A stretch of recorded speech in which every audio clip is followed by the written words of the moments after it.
আসন্ন ফুটবল বিশ্বকাপ ঘিরে আন্তর্জাতিক অঙ্গনে নতুন বিতর্কের জন্ম দিয়েছে একটি কূটনৈতিক প্রস্তাব। ইরানের পরিবর্তে টুর্নামেন্ট ইতালিকে অন্তর্ভুক্ত করার দাবি উঠেছে যুক্তরাষ্ট্রের ঘনিষ্ঠ মহল থেকে। বিষয়টির সামনে আসতেই ক্রীড়া এবং রাজনৈতিক মহলে শুরু হয়েছে ব্যাপক আলোচনা। ফাইন্যান্সিয়াল টাইমসের প্রতিবেদনে উঠে এসেছে এই চাঞ্চল্যকর তথ্য।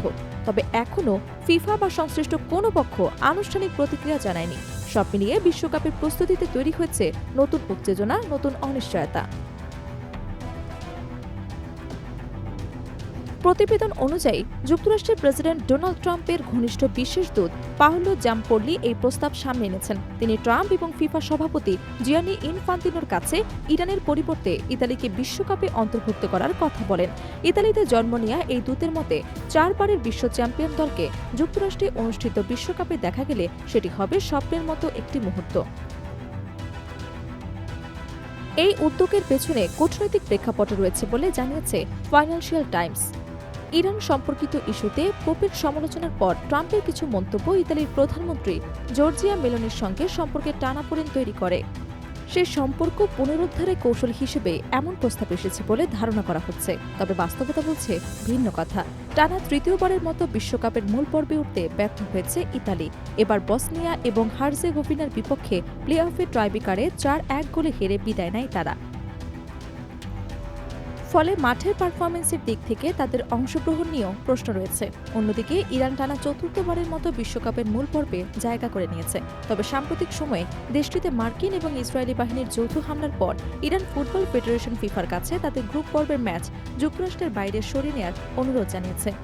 গত মাসে তুরস্ক ইরানের অনুশীলন ক্যাম্প পরিদর্শন করে ফিফার সভাপতি জিয়ানি ইনফান্তিনো জানান, সূচি অনুযায়ী ম্যাচ আয়োজনের পরিকল্পনা রয়েছে। তিনি কোনো পরিবর্তনের ইঙ্গিত দেননি। ইরান ফুটবল ফেডারেশনের সভাপতি মেহেদি তাজও জানিয়েছে, এখনও কোনো চূড়ান্ত সিদ্ধান্ত হয়নি। তিনি বলেন, আমরা বিশ্বকাপের প্রস্তুতি নিচ্ছি, তবে কর্তৃপক্ষ যে কোনো সিদ্ধান্ত নিলে সেটি মানতে হবে। আপাতত জাতীয় দলের লক্ষ্য পুরোপুরি প্রস্তুত থাকা। যদি কোনো কারণে ইরান বিশ্বকাপ থেকে সরে দাঁড়ায়, তাহলে শূন্যস্থান পূরণের দায়িত্ব থাকবে ফিফার ওপর। নিয়ম অনুযায়ী তারা যে কোনো যোগ্য দলকে সুযোগ দিতে পারে। সেই ক্ষেত্রে এশিয়ান ফুটবল কনফেডারেশন নিজ অঞ্চলের কোনো দলকে সুযোগ দিতে চাপ সৃষ্টি করতে পারে। সম্ভাব্য বিকল্প হিসেবে আলোচনায় আছে সংযুক্ত আরব আমিরাত, যারা গত নভেম্বর ইরাকের কাছে প্লে অফে হেরে মূল পর্বে উঠতে পারেনি। তবে ফুটবল ইতিহাসের দিক থেকে ইতালি অনেক এগিয়ে থাকলেও তাদের সাম্প্রতিক ব্যর্থতা বিষয়টিকে আরও জটিল করে তোলে। উত্তর আমেরিকার 3 দেশ যুক্তরাষ্ট্র, কানাডা এবং মেক্সিকোতে আগামী 11 জুন শুরু হবে ফুটবল বিশ্বের সবচেয়ে বড় এই আসর।